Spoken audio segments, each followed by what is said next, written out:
आप देख रहे हैं इंडिया टाउन न्यूज, भारत की बात।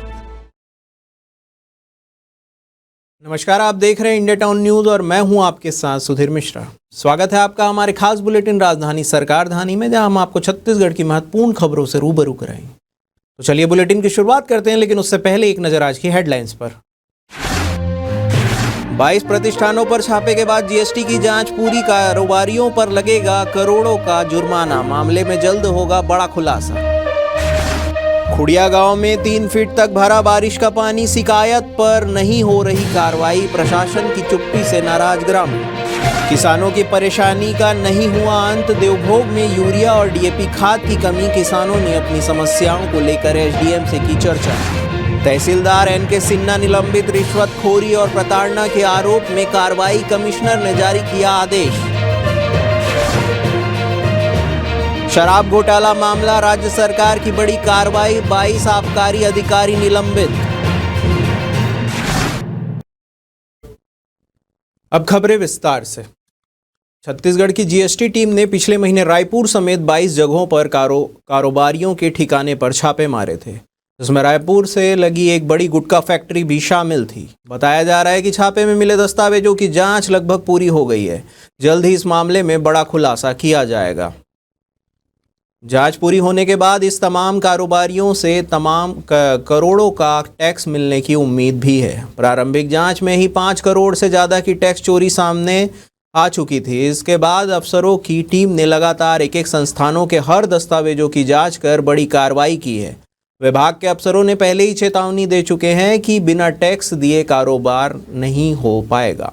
यही वजह है कि पिछले तिमाही में छत्तीसगढ़ देश के उन टॉप राज्यों में शामिल था जहां से केंद्र सरकार को सबसे ज़्यादा जीएसटी का कलेक्शन कर दिया गया है। इस बार की तिमाही में भी यह रिकॉर्ड बरकरार रखने की कोशिश की जा रही है। सभी कारोबारियों से कहा जा रहा है कि वे कोई भी टैक्स लंबित ना रखें।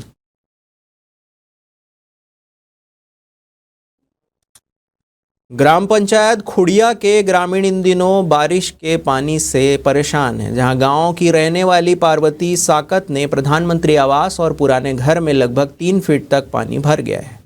बावजूद इसके ना तो पंचायत प्रतिनिधि और ना ही प्रशासनिक अमला इस गंभीर समस्या की सुध ले रहे हैं। ग्रामवासियों द्वारा पंचायत सरपंच और सचिव को समस्या से अवगत कराने के बाद केवल 4 इंच का पाइप फिट कराया गया, जो कि बहुत छोटा है। लगातार बारिश और पानी निकासी की समुचित व्यवस्था न होने के कारण घरों के आसपास जल भराव की स्थिति बनी हुई है। पार्वती साकत के अनुसार उसने दोबारा सरपंच और सचिव को समस्या बताई तो कहा गया कि अपनी इस व्यवस्था खुद कर लो। ग्रामीणों ने जनदर्शन में भी शिकायत दर्ज कराई है। पार्वती साकत का आरोप है कि पाइप लगाने के नाम पर जो कार्य कराया गया है उसका वास्तविक खर्च और श्रमदान की पारदर्शिता भी संदिग्ध है।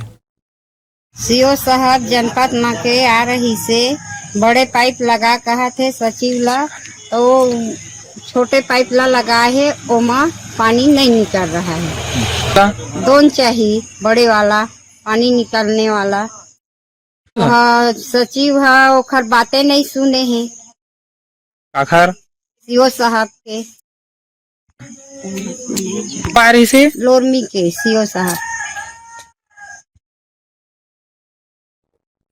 गरियाबंद के देवभोग में किसानों को यूरिया और डीएपी खाद समय पर पर्याप्त मात्रा में नहीं मिल पा रहा है। इससे परेशान होकर किसानों ने आज एसडीएम को घेरने उनके दफ्तर पहुंचे।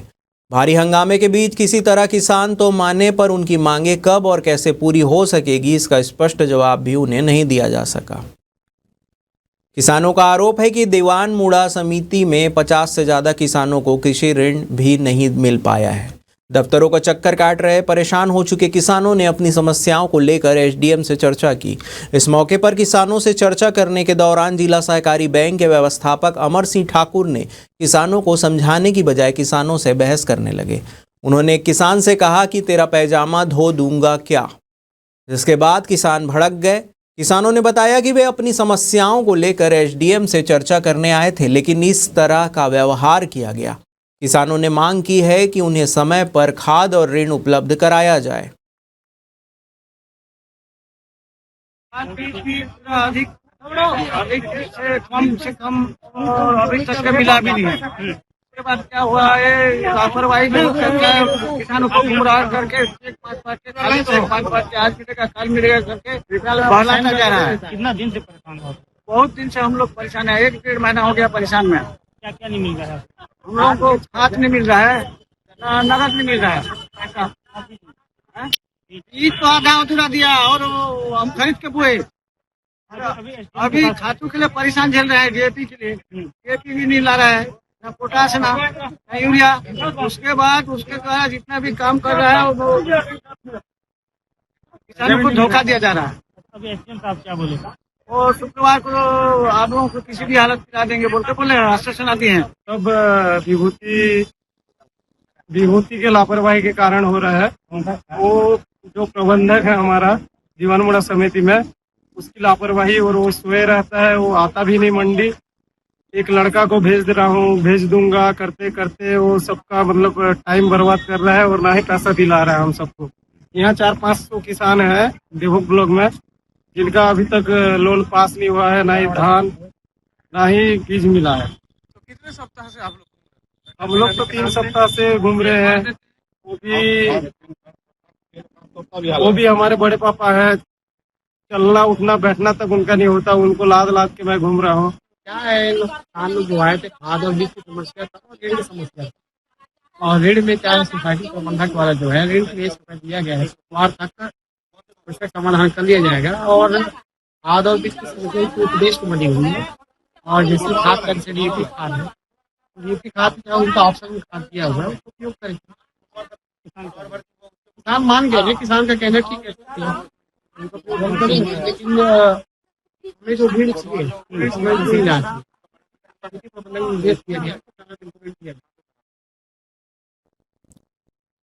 चाचा हमारे विधायक हैं कि कारनामे तो आपने बहुत सुने होंगे, लेकिन राजधानी रायपुर में डीएसपी दीदी के भाई का कारनामा सामने आया है। शराब के नशे में बस स्टैंड में आरोपी ने भाजपा नेताओं के बैनर पोस्टर गालियां बकते हुए फाड़ रहा था। वहां मौजूद लोगों ने बताया कि नशे में आरोपी ये कहता रहा कि बैनर में हमारे फोटो नहीं लगाओगे। विवाद की सूचना टिकरापारा थाना पहुंची। वहां पर उनके सामने भी बवाल नहीं थमा। यही कारण है कि पुलिस को आरोपी और उसके दोस्त के खिलाफ एफआईआर दर्ज करनी पड़ी। इन आरोपियों में से एक आरोपी की फेसबुक प्रोफाइल खंगाली तो पता चला कि आरोपी की दीदी डीएसपी है। हालांकि वे कहाँ पोस्टेड है इसकी जानकारी नहीं मिली है। बस स्टैंड के आसपास रहने वाले लोगों ने बताया कि शराब के नशे में हंगामा मचाने का ये कोई नया मामला नहीं है। इसके पहले भी आए दिन वहां उक्त पुलिस अफसर के भाई द्वारा हंगामा मचाने का मामला सामने आया था, लेकिन वहां किसी ने अब तक इस मामले की शिकायत पुलिस से नहीं की है।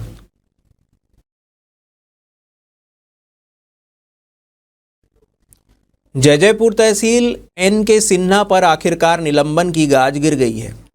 कुछ दिन पूर्व एक वीडियो सोशल मीडिया पर वायरल हुआ था, जिसमें तहसीलदार पर शिक्षक दिलीप चंद्र को प्रताड़ित करने का और रिश्वत मांगने के गंभीर आरोप लगे थे। बताया जा रहा है कि यह मामला एक जमीन विवाद से जुड़ा हुआ था, जिसमें तहसीलदार द्वारा न ही केवल शिक्षक को मानसिक रूप से प्रताड़ित किया गया, बल्कि अवैध रूप से धन की मांग भी की गई। जैसे ही मामला मीडिया की सुर्खियों में आया, उच्च अधिकारियों ने तत्परता दिखाते हुए जांच के आदेश दिए। 3 दिन पूर्व एन.के. सिन्हा को शो कॉज नोटिस जारी किया गया था, जिसका जवाब असंतोषजनक पाए जाने के बाद कमिश्नर द्वारा उनके निलंबन का आदेश जारी कर दिया गया।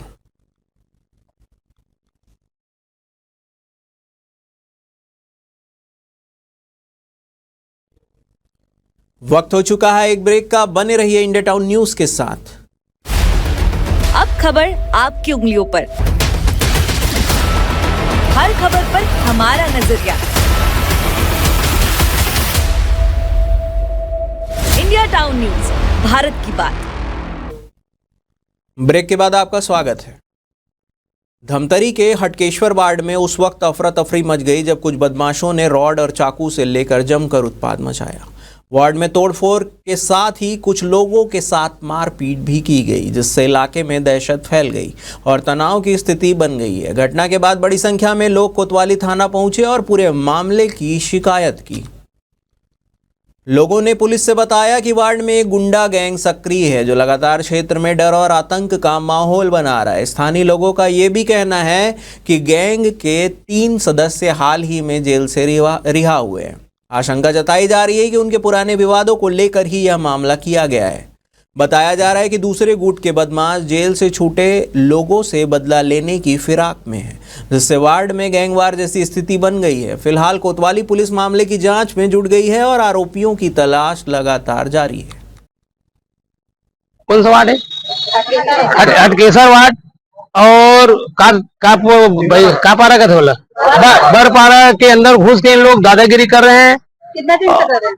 ये जब से ये बच्चे लोग आए हैं छूट के 3 दिन से लगातार उन लोग आके धमकी दे रहे हैं, जान का धमकी दे रहे हैं, मारेंगे पीटेंगे, ईटा पत्थर भी लेके जा रहे हैं और इतना गंदा गंदा गाली दे रहे हैं कि सुनने में अच्छा नहीं लगता। कारण क्या है?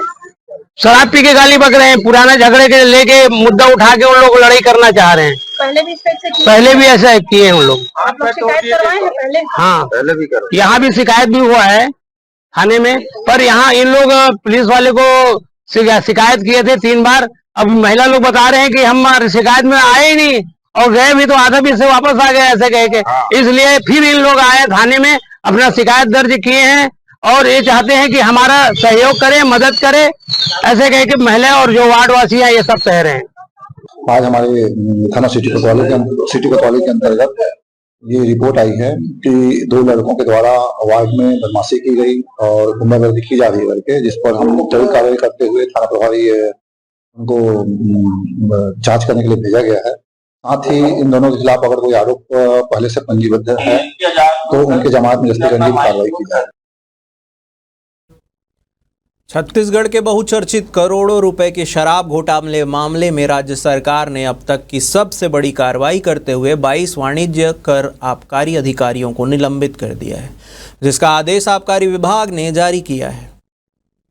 आपको बता दें कि 29 आबकारी अधिकारियों के खिलाफ ईओडब्ल्यू ने विशेष कोर्ट में करीब 2300 पन्नों का चालान पेश किया था, जिसे कोर्ट ने स्वीकार कर लिया। दरअसल शराब घोटाले के इस मामले में 29 आरोपियों को ईओडब्ल्यू की ओर से समन जारी किया गया था, लेकिन गिरफ्तारी के डर से कोई भी आरोपी कोर्ट में पेश ही नहीं हुआ। अब अदालत इन सभी आरोपियों को 20 अगस्त तक पेश होने के लिए नोटिस जारी किया गया है। कांग्रेस की महिला प्रदेश अध्यक्ष और राज्यसभा सांसद फूलो देवी नेताम का एक वीडियो सोशल मीडिया पर तेजी से वायरल हो रहा है, जिसमें वह सुरक्षा गार्ड पर नाराजगी जताते हुए नजर आ रही है। यह घटना 7 जुलाई को रायपुर में आयोजित किसान जवान संविधान जनसभा के बाद की बताई जा रही है, जिसकी अध्यक्षता कांग्रेस के राष्ट्रीय अध्यक्ष मल्लिकार्जुन खड़गे ने की थी। सभा के समापन के बाद सभी नेता साइंस कॉलेज के शंकर नगर स्थित राजीव भवन पहुंचे थे। उसी दौरान अफरा तफरी में कथित तौर पर धक्का मुक्की की स्थिति बन गई। नेताम जब राजीव भवन से बाहर निकल रही थी तभी पीछे से किसी का धक्का लग गया, जिससे वे नाराज हो गई और मौके पर तैनात सुरक्षा कर्मियों को फटकार लगाई। फूलो देवी नेताम की तीखी प्रक्रिया का यह वीडियो अब सोशल मीडिया पर वायरल हो रहा है, जिस पर राजनीतिक हलकों में भी चर्चा शुरू हो गई है। हालांकि इस मामले में अब तक पार्टी की ओर से कोई आधिकारिक बयान सामने नहीं आया है।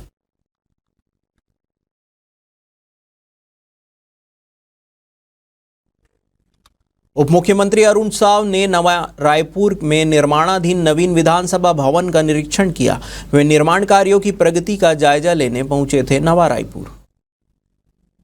निरीक्षण के दौरान उन्होंने बताया कि विधानसभा भवन का निर्माण तेजी से जारी है। सिविल वर्क लगभग पूर्ण हो चुका है, जबकि फर्नीचर और इंटीरियर का कार्य भी प्रगति पर है। इस अवसर पर लोक निर्माण विभाग के सचिव डॉक्टर कमलप्रीत सिंह सहित वरिष्ठ विभागीय अधिकारी भी उपस्थित थे। उप मुख्यमंत्री ने अधिकारियों को कार्य की गुणवत्ता और समय सीमा के पालन के लिए भी दिशा निर्देश दिए हैं।